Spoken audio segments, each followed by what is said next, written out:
నమస్తే, welcome to Raj news special drive news Srikanth. Telangana Bharatiya Janata పార్టీలో కీలక పరిణామం చోటు చేసుకుంది. కేంద్ర సహాయ మంత్రి బండి సంజయ్, ఎంపీ ఈటెల రాజేందర్ మధ్య సయోధ్యకు అధిష్టానం రంగంలోకి దిగింది. తెలంగాణ బీజేపీ ఇన్ఛార్జ్ అభయ్ పాటిల్తో పాటు ఇద్దరు నేతలు భేటీ అయ్యారు. రాజ్యసభ సభ్యులు డాక్టర్ లక్ష్మణ్ ఇంట్లో కీలక మంత్రాలు జరిగాయి. కొద్ది రోజులుగా ఈటెల, బండి ఎడమొహం పెడమొహంగా ఉంటున్నారు. దీంతో ఇద్దరి మధ్యలో ఉన్న కోల్డ్ వార్కు చెక్ పెట్టేందుకు హైకమాండ్ రంగంలోకి దిగింది. లీడర్లను ఏకతాటిపైకి తీసుకొచ్చేందుకు ప్రయత్నం చేసింది. ఇప్పటికే తెలంగాణపై బీజేపీ హైకమాండ్ ఫోకస్ పెట్టింది. నాయకుల తీరుపై ఎప్పటికప్పుడు ఆరాలు కూడా తీస్తోంది. అంతర్గత విభేదాలకు చెక్ పెట్టాలని, పార్టీ కోసం పనిచేయాలని స్పష్టమైన ఆదేశాలు కూడా ఇచ్చింది. కలహాలొద్దు, కలిసి నడవాలంటూ కమల దళం గ్రీన్ సిగ్నల్ పంపించింది. ఇక దీంతో ఈటెల, బండి కలిసి నడవడానికి సిద్ధమైనట్టుగా కనిపిస్తోంది. రానున్న రోజుల్లో తెలంగాణ రాజకీయం ఎట్లా ఉండబోతోంది? సో బీజేపీకి ఒక సానుకూల వాతావరణం కనిపిస్తోందా? ఈ ఇద్దరు నాయకులు ఆలింగనం చేసుకున్నారు. ఒకరినొకరు ఆలింగనం చేసుకుంటూ వాళ్ళు చిరునవ్వుతో మీడియా ముందు కనిపిస్తున్నారు. సో ఇక కలిసి పనిచేయడానికి సంకేతం ఇచ్చినట్టుగా అయితే తెలుస్తోంది. సో వైరం పోయినట్టుగా కనిపిస్తోంది, దారి ఒక్కటైనట్టుగా తెలుస్తోంది. భారతీయ జనతా పార్టీలో తెలంగాణలో ఇది చాలా కీలక పరిణామం అని చెప్పాలి. సో అభయ్ పాటిల్ ఢిల్లీ దూత ఎంట్రీతో తెలంగాణ బీజేపీలో ఒక భారీ పరిణామం జరిగిందని చెప్పాలి. వాస్తవానికి ఉప్పు నిప్పు కలవనే కలవు, బట్ తెలంగాణలో అట్లాంటి పరిస్థితే ఉండే. మరీ ముఖ్యంగా ఉమ్మడి కరీంనగర్ జిల్లాలో ఇద్దరు బలమైనటువంటి నాయకులే, బండి సంజయ్ కానీ అటు ఈటెల రాజేందర్ కానీ. సో ఇద్దరు నాయకుల మధ్య మున్సిపల్ ఎన్నికల సమయంలో పెద్ద ఎత్తున ఒక యుద్ధమే జరిగింది, రాజకీయ యుద్ధమే జరిగింది. కరీంనగర్ నాదంటే కరీంనగర్ నాది అన్నటువంటి స్థాయిలో యుద్ధం జరిగింది. నా వాళ్ళకు టికెట్లు ఇవ్వాలంటే నా వాళ్ళకి ఇవ్వాలన్నటువంటి జరిగింది. పార్టీకి సంబంధం లేకుండా మా వాళ్ళు పోటీ చేస్తారంటూ కూడా ఈటెల ఒక అడుగు ముందుకెళ్ళడం జరిగింది. అప్పటి నుంచి కూడా ఈ కోల్డ్ వార్ జరుగుతోంది. సో ఇట్లా నేపథ్యంలో ఇద్దరి కలయిక ఎట్లాంటి పరిణామాలకు దారితీయబోతోంది మాట్లాడదాం. మనతో పాటు రాజకీయ విశ్లేషకులు శేషు సార్ ఉన్నారు. శేషు సార్ నమస్తే సార్. మీ వాయిస్ వినిపించట్లేదు, ఐ థింక్ మ్యూట్లో ఉన్నట్టున్నారు. శ్రీకాంత్ వినపడుతుందా సార్? వినిపిస్తోంది సార్. మొత్తానికి అభయ్ పాటిల్ మధ్యవర్తిత్వంతో ఇద్దరు నాయకులు కలిశారు. సో మీడియా ముందు ఒకరినొకరు ఆలింగనం చేసుకుంటూ చిరునవ్వుతో మీడియాకు ఫోజ్ ఇచ్చారు. సో చాలా కాలం నుంచి ఉన్నటువంటి ఆ వైరం పోయినట్టేనా? ఇక నుంచి బీజేపీ తెలంగాణలో కలిసి పనిచేయడానికి సిద్ధంగా ఉన్నట్టేనా? ఇంత గతంలో కూడా మనం చాలా సందర్భాల్లో మాట్లాడుకున్నాం, ఎవరికి వారు యమునా తీరు బీజేపీలోని. సో అభయ్ పాటిల్ ఎంట్రీతో ఒక మొదటి అడుగు పడ్డట్టు కనిపిస్తోందా బీజేపీలో? శ్రీకాంత్, భారతీయ జనతా పార్టీ ఇటీవల ఒక 5 రాష్ట్రాల ఎన్నికల తర్వాత ఒక ప్రధానమైనటువంటి స్టేట్మెంట్ ఇచ్చింది. భారతీయ జనతా పార్టీ అగ్ర నాయకత్వం కూడా బెంగాల్లో విజయం సాధించిన తర్వాత ఇక మా నెక్స్ట్ టార్గెట్ తెలంగాణ అనేటటువంటి ప్రకటన స్వయంగా కేంద్ర హోంశాఖ మంత్రి అమిత్ షానే చెప్పారు. కాబట్టి తెలంగాణలో గెలవటానికి భారతీయ జనతా పార్టీ తన ముందు ఉన్నటువంటి అన్ని ప్రయత్నాలను వెతుకుతుంది అనేటటువంటి అంశాన్ని మనం చూడాలి. అయితే తెలంగాణలో పార్టీకి బలం ఉంది. ఎందుకు బలం ఉంది అని అంటున్నానంటే 2024 లోక్సభ ఎన్నికల సందర్భంగా వాళ్ళు గెలిచినటువంటి లోక్సభ స్థానాలను పరిగణలోకి తీసుకున్నా ఆ పార్టీకి వచ్చినటువంటి ఓటింగ్ శాతం 35% ఓటింగ్ శాతాన్ని పరిగణలోకి తీసుకున్నా ఆ పార్టీకి తెలంగాణలో బలం ఉంది అని చెప్పడానికి ఇది ఒక ప్రామాణికంగా తీసుకుంటాం. సరే, ఎప్పటికీ ఆ బలం ఉంటుందా లేదా అనేది ఎలక్షన్ కి మారిపోతుంటుంది. కానీ వాళ్ళకు ఒక అవకాశం ఉందని చెప్పడానికి రాజకీయాల్లో ఇది ఒక ఉదాహరణగా తీసుకుంటాం. అయితే భారతీయ జనతా పార్టీకి తెలంగాణ రాష్ట్రంలో అధికారంలోకి రావటానికి, బలం పెంచుకోవటానికి ఉన్నటువంటి ప్రధానమైనటువంటి అడ్డంకులలో ఒక 3 అడ్డంకులు ఉన్నాయి. ఒకటి, సంస్థాగతంగా వాళ్ళకి బలం లేకపోవటం. ఇప్పుడు ఆ బలాన్ని పెంచుకునేటటువంటి ప్రయత్నం చేస్తున్నారు. తర్వాత ప్రధాన ప్రతిపక్షము ప్రభుత్వ ప్రజా వ్యతిరేక విధానాలపై పోరాడుతున్నంత అగ్రెసివ్గా భారతీయ జనతా పార్టీ పోరాడలేకపోవటము, క్షేత్రస్థాయిలో ఆ పోరాటం కనిపించకపోవటం, ఇది రెండో అంశం వాళ్ళ వీక్నెస్. ఇక మూడో అతిపెద్ద వీక్నెస్ ఏంటి అని అంటే ఒక బలమైనటువంటి నాయకత్వము భారతీయ జనతా పార్టీకి ఉంది.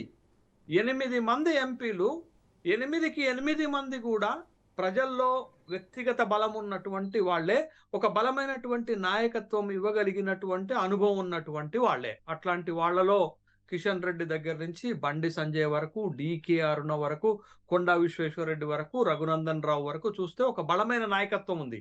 కానీ ఈ బలమైనటువంటి నాయకత్వము పార్టీకి బలహీనంగా మారింది. ఎందుకు మారింది అనంటే చాలా కీలకమైనటువంటి పార్టీలో గుర్తింపు తగినటువంటి కార్యకర్తలను ఉత్తేజపరచగలిగినటువంటిది, పార్టీకి ఓటింగ్ శాతాన్ని తీసుకురాగలిగినటువంటి వ్యక్తుల మధ్య, ముగ్గురు వ్యక్తుల మధ్య వర్గాలుగా పార్టీ విడిపోవటం. కిషన్ రెడ్డిది ఒక వర్గం, బండి సంజయ్ది ఒక వర్గం, ఈటెల రాజేందర్ది ఒక వర్గం. ఈ వర్గాల మధ్య సఖ్యత లేకపోవటం పార్టీ విస్తృతికి అడ్డంకిగా మారింది, పార్టీ బలోపేతానికి అడ్డంకిగా మారింది అని భారతీయ జనతా పార్టీ స్పష్టంగా గుర్తించింది. ఎప్పుడు గుర్తించింది? ఇటీవల జాతీయ బీజేపీ అధ్యక్షుడు నితిన్ నబీన్ 3 రోజులు తెలంగాణలో ఉన్న సందర్భంగా వాళ్ళు ఫైండింగ్ చేసినటువంటి అత్యంత ప్రధానమైన అంశం ఏంటంటే నాయకత్వం మధ్య సయోధ్య లేదు, గ్రూప్ వర్గాలు ఉన్నవి, గ్రూప్ తగాదాలు ఉన్నవి, అది పార్టీకి ఇబ్బందిగా ఉంది అనేటటువంటి ఒక అంశాన్ని గుర్తించారు. నడ్డా వచ్చినప్పుడు కూడా అదే స్పష్టం చేసినటువంటి సందర్భం. కాబట్టి ఈ వర్గాల లేకుండా సయోధ్య చేయాలనేటటువంటి ఒక ప్రధాన ఉద్దేశానికి భారతీయ జనతా పార్టీ వచ్చింది. అయితే మొత్తం దేశవ్యాప్తంగా భారతీయ జనతా పార్టీకి క్రమశిక్షణ కలిగిన పార్టీ అనే ఒక ముద్ర ఉంటే, ఒక అభిప్రాయం ఉంటే, తెలంగాణకు వచ్చేసరికి క్రమశిక్షణ లేకుండా వర్గాలుగా విడిపోయి పార్టీ యొక్క డెవలప్మెంట్ కి అడ్డుపడుతున్నారనేది పార్టీ బలంగా నమ్మింది. దాంట్లో ప్రధానంగా చాలా కీలకమైనటువంటి బండి సంజయ్, కేంద్ర సహాయ మంత్రి, హోంశాఖ సహాయ మంత్రి, తర్వాత రాష్ట్రంలోనే అతిపెద్ద నియోజకవర్గానికి దాదాపు 38 లక్షల ఓటర్లు ఉండేటటువంటి నియోజకవర్గానికి ప్రాతినిధ్యం వహించి మొన్నటి ఎన్నికల్లో 3 లక్షలకు పైగా ఓట్ల మెజార్టీతో గెలిచినటువంటి ఈటెల రాజేందర్ లాంటి ఒక బలమైన సామాజిక వర్గానికి చెందినటువంటి వ్యక్తి. తెలంగాణలో మొట్టమొదట మీకు మాదిగ సామాజిక వర్గం ఉంటే, రెండవ అతిపెద్ద సామాజిక వర్గం ముదిరాజు సామాజిక వర్గానికి ప్రాతినిధ్యం వహిస్తున్నటువంటి ఈటెల రాజేందర్. వీళ్ళిద్దరి మధ్య సయోధ్య లేకపోవటం, సయోధ్యనే కాదు చాలా తీవ్ర స్థాయి విభేదాలు ఉన్నాయి. ఎందుకంటే ఇటీవల ఈటెల రాజేందర్ పైన బండి సంజయ్కి వర్గానికి సంబంధించినటువంటి వ్యక్తులు పెద్ద ఎత్తున పోస్టర్లు వేసినటువంటి సందర్భం కూడా ఉంది. అంటే ఒక విధంగా భారతీయ జనతా పార్టీ సంస్కృతికి భిన్నంగా లక్ష్మణ రేఖలు దాటి ఇద్దరి మధ్య విభేదాలు తారస్థాయికి చేరుకున్నాయి అనేటటువంటి ఒక అభిప్రాయము పార్టీ వచ్చిన నేపథ్యంలో దీనికి పులి స్టాప్ పెట్టకపోతే భవిష్యత్తులో భారతీయ జనతా పార్టీకి పెద్ద దెబ్బ తలుగుతుంది అనేది ఒకటైతే, రెండోది ఈటెల దారేటు అనేటటువంటి ఒక ఊహాగానాలు వస్తున్నటువంటి నేపథ్యంలో ఈటెల లాంటి ఒక బలమైనటువంటి నేతను వదులుకుంటే అది పార్టీకి చాలా డ్యామేజ్ అవుతుందని భారతీయ జనతా పార్టీ భావించింది. కాబట్టి ఈ ఇద్దరి మధ్య ఉన్నటువంటి విభేదాలకు స్వస్తి పలక. సార్, మొన్న జరిగినట్టు ఎపిసోడ్, మొన్న ఒక సందర్భంలో ఈటెల రాజేందర్ బయటకు వచ్చి కాళేశ్వరం ప్రాజెక్టు విషయంలో పార్టీ సెకండరీ, ప్రజలే ముఖ్యం, పార్టీ తర్వాత అని చెప్పి చేసినటువంటి కామెంట్లు కూడా ఇక ఈటెల రాజేందర్ బయటకు వెళ్ళిపోతున్నారేమో అన్నటువంటి కొన్ని సంకేతాలు, కొన్ని వార్తలు కూడా బయటకు వచ్చాయి. బట్ ఇది కూడా ఒక కారణం అనుకోవాలా? ఈటెల రాజేందర్ ఇక సఫకేట్ అవుతున్నారు, పార్టీలో ఆయన ఎవరు పట్టించుకోవట్లేదు, ఈవెన్ జూబ్లీహిల్స్ ఎన్నికల టైంలో కూడా పెద్దగా ప్రయారిటీ లేకుండా ఉన్నారు, ఈ మధ్యకాలంలో ఎక్కడ కూడా పెద్దగా యాక్టివ్ జోన్లో కనిపించట్లేదు. మోరోవర్ బీజేపీలో ఎవరికి వారు యమునా తీరన్నట్టు ఉన్నారు. ఈవెన్ చాలా సందర్భాల్లో రాజాసింగే అన్నారు, మా వాళ్ళు ప్యాకేజీలకు అమ్ముడు పోయి ఓడిపోయిన, సొంతంగా ఓడిపోయినటువంటి చరిత్ర కూడా ఉందని చెప్పేసి. సో వీటన్నిటికీ నితిన్ నబీన్ 3 రోజుల పర్యటన, ఆ తర్వాత ఇప్పుడు అభయ్ పాటిల్ రావడం, ఇక వరుసగా ఇంకొక 2-3 రోజులు తెలంగాణ బీజేపీ పైన కాన్సన్ట్రేట్ చేసి అందరినీ ఏకం చేసి ఛాన్స్ కనిపిస్తోందా? ఇప్పుడు భారతీయ జనతా పార్టీ ముందున్నటువంటి ఒక అంశం ఏంటంటే, ఇప్పుడు బండి సంజయ్ గారికి భారతీయ జనతా పార్టీ అనేక అవకాశాలు ఇచ్చింది. ఎలా ఇచ్చింది? కరీంనగర్ ఎమ్మెల్యేగా ఇచ్చింది, కరీంనగర్ ఎంపీగా పోటీ చేయడానికి అవకాశం ఇచ్చింది, రాష్ట్ర బీజేపీ అధ్యక్షుడిగా అవకాశం ఇచ్చింది, తర్వాత కేంద్ర మంత్రివర్గంలో అవకాశం ఇచ్చింది. బండి సంజయ్ అనేది భారతీయ జనతా పార్టీకి ఒక బలమైనటువంటి నాయకుడిగా ఆ పార్టీలో ఎదిగినటువంటి క్రమం, కార్యకర్తలను ఉత్తేజపరిచేటటువంటి క్రమం ఉంది. కానీ ఈటెల రాజేందర్ లాంటి ఒక బలమైనటువంటి నేత ఆ పార్టీలోకి రావటమే ఒక అరుదైనటువంటి విషయంగా మనం భావించాల్సి ఉంటుంది. బట్ ఆ పార్టీలోకి వచ్చినటువంటి నేపథ్యంలో ఈటెల రాజేందర్కి భారతీయ జనతా పార్టీలో సరైనటువంటి ప్రాతినిధ్యము, అవకాశం దక్కలేదు అనేటటువంటి అభిప్రాయం వ్యక్తమవుతుంది. ఎందుకంటే ఒక బలమైన సామాజిక వర్గం, తెలంగాణ ఉద్యమ నేత, ఇవన్నీ ఉన్నటువంటి నేపథ్యంలో ఒక హుందాగా ఉండేటటువంటి వ్యక్తి, పార్టీకి అసెట్ గా ఉండేటటువంటి వ్యక్తి, ఇవన్నీ ఉన్నటువంటి నేపథ్యంలో రాష్ట్ర అధ్యక్ష పదవి ఇస్తారనేటటువంటి ఒక అభిప్రాయాలు వచ్చాయి. కానీ అది కార్యరూపం కార్యరూపం దాల్చలేదు.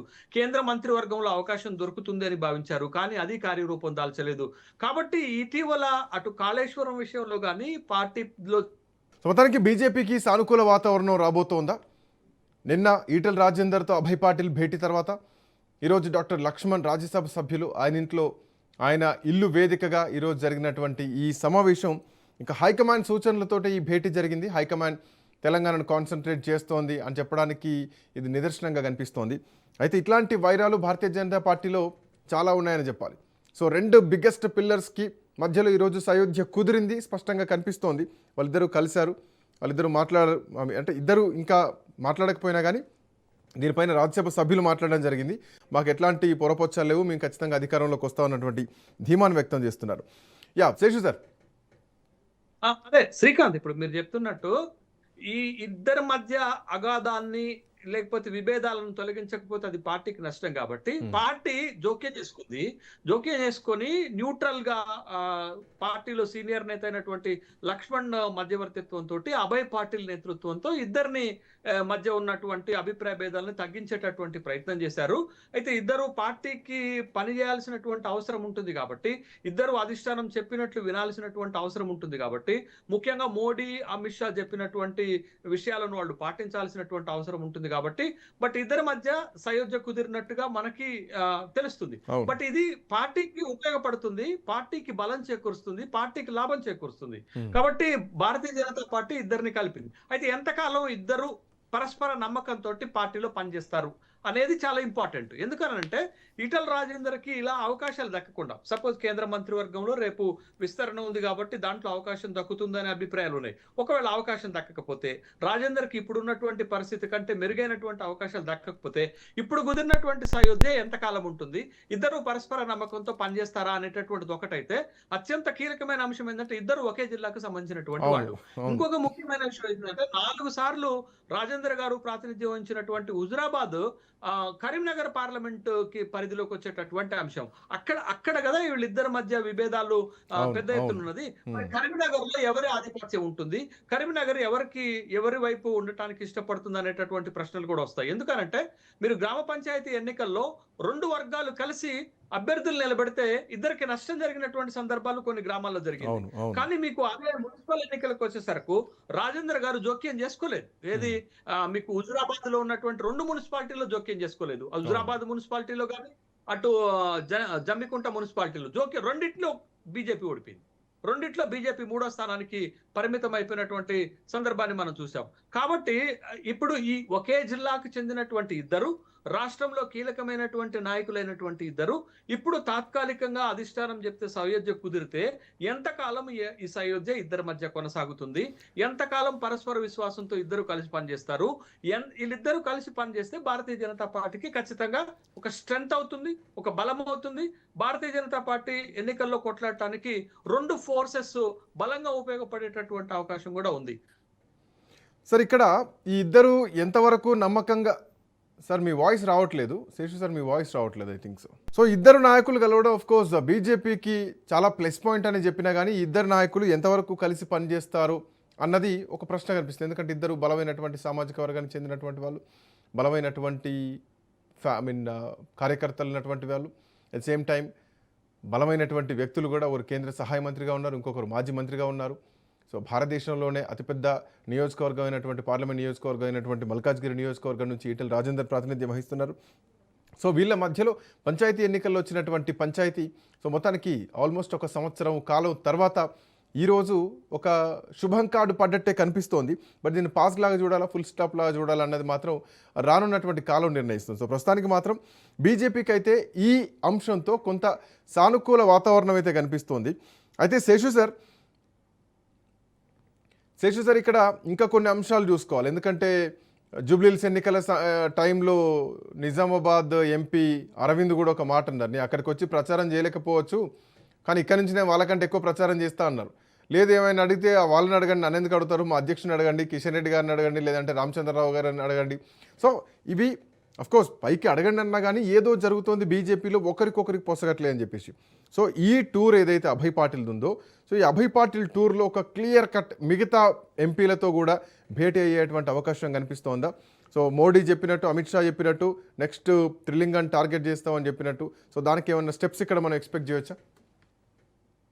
శ్రీకాంత్, ఇప్పుడు తెలంగాణలో భారతీయ జనతా పార్టీ అధికారంలోకి రావాలి అని అంటే ఇప్పుడు ప్రథమంగా ఇప్పుడు వాళ్ళ ముందున్నటువంటి ఒక బిగ్ ఛాలెంజ్ ఏంటది?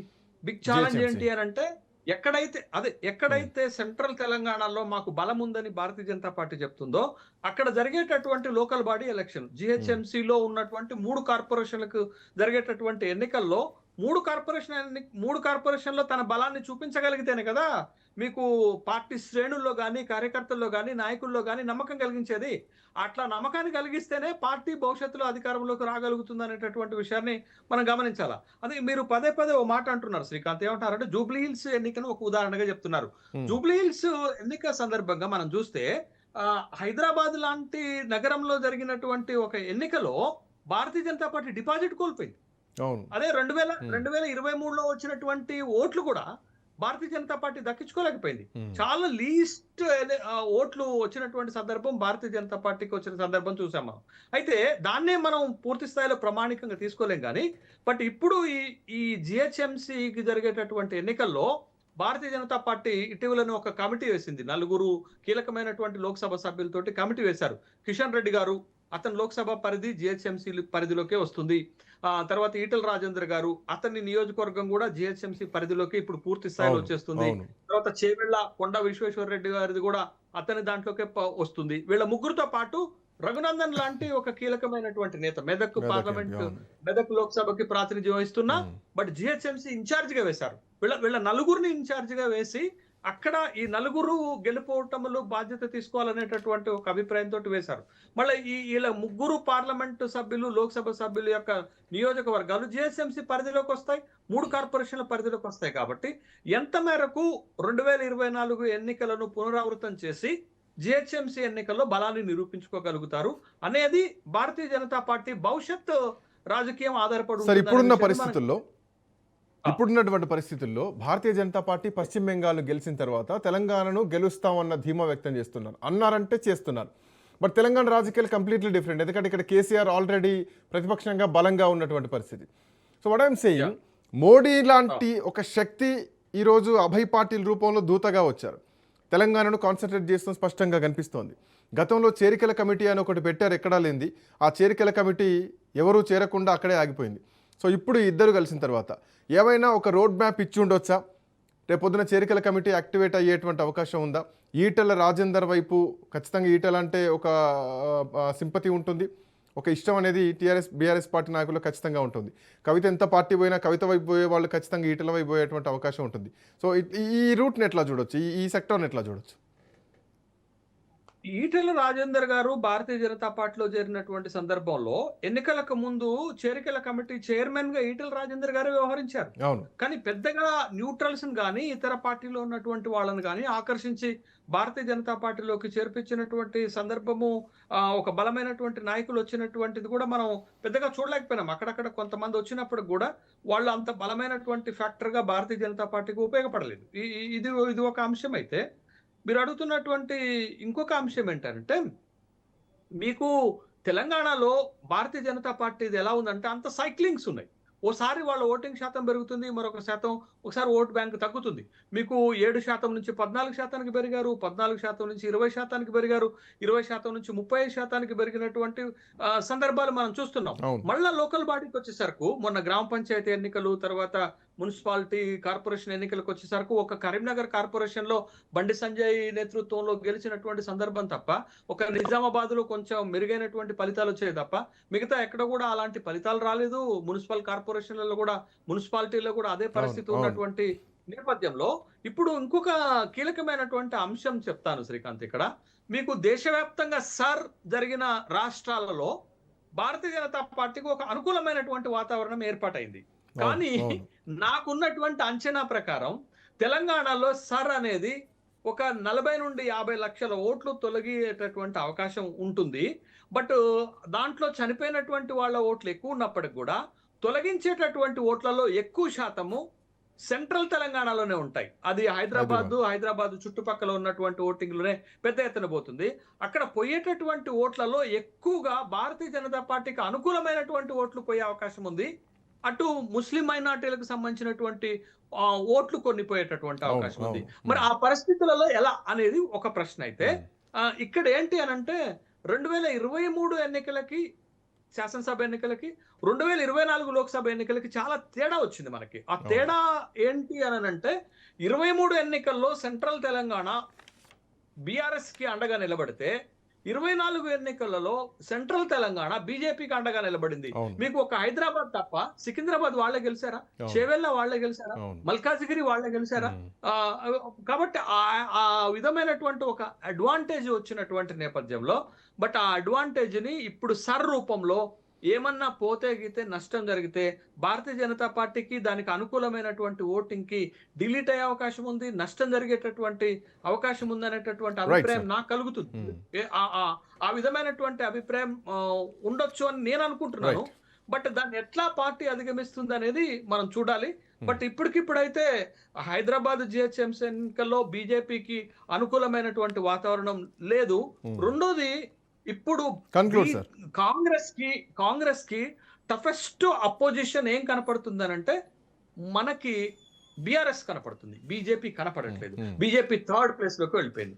రెండోది, బీఆర్ఎస్ లో అసలు ఈటెల రాజేందర్ గారు ఉంటారా అనేటటువంటి ఒక ప్రశ్న కూడా ఇవాళ తెలంగాణ రాష్ట్ర వ్యాప్తంగా చర్చ జరుగుతుంది. ఎందుకంటే ఇటీవల తను చేస్తున్నటువంటి కామెంట్లు, తనకున్నటువంటి నేపథ్యాన్ని గనక చూస్తే మళ్ళా ఒకవేళ ఈటెల రాజేందర్ బీఆర్ఎస్ లో గనక వెళితే మళ్ళా పొలిటికల్ ఈక్వేషన్స్ పెద్ద ఎత్తున తెలంగాణ రాష్ట్రంలో మారేటటువంటి అవకాశాలు ఉన్నాయి. చూద్దాం ఎట్లాంటి పరిణామాల్లో పోతున్నాయి. Thank you sir, thanks for joining. So ఇద్దరు బలమైనటువంటి నాయకుల మధ్య ఉన్నటువంటి ఆ వైరానికి మొత్తానికి తెర పడ్డట్టే కనిపిస్తోంది. సో ఈరోజు చూస్తున్నటువంటి ఎపిసోడ్ చూస్తే కనుక దీని తర్వాత ఎట్లాంటి రూట్ మ్యాప్తో ముందుకెళ్ళబోతుంది భారతీయ జనతా పార్టీ? అందరినీ ఏకం చేసుకొని ఒకే దారిలో ముందుకెళ్ళబోతున్నారా? అందరూ నాయకత్వం ఒకే తాటిపైకి రాబోతున్నారా? ఇంతకాలం బీజేపీలో క్లాషెస్ ఉన్నాయి, ఒకరికొకరికి పడదు అన్నటువంటి ఆ ఎపిసోడ్కి ఇక చివరాంకానికి వచ్చినట్టేనా, చరమగీతం పాడినట్టేనా? ఈటెల రాజేందర్, బండి సంజయ్ కలయిక తర్వాత మిగతా భారతీయ జనతా పార్టీలో ఉన్నటువంటి క్లాషెస్ కూడా మొత్తానికి ఒక క్లియరెన్స్ రాబోతోందా? జిహెచ్ఎంసీ ఎన్నికల ముందు అభయ్ పాటిల్ నేతృత్వంలో బీజేపీ ఒక లైన్లోకి వచ్చేటువంటి అవకాశాలు కనిపిస్తున్నాయన్నది మాత్రం ఈ ఇద్దరు కలయికతో కొంత సంకేతం కనిపిస్తుంది. చూద్దాం ఎట్లాంటి పరిణామాలు పోతున్నాయో. That's all for now. Next updates continue. Keep watching Raj news.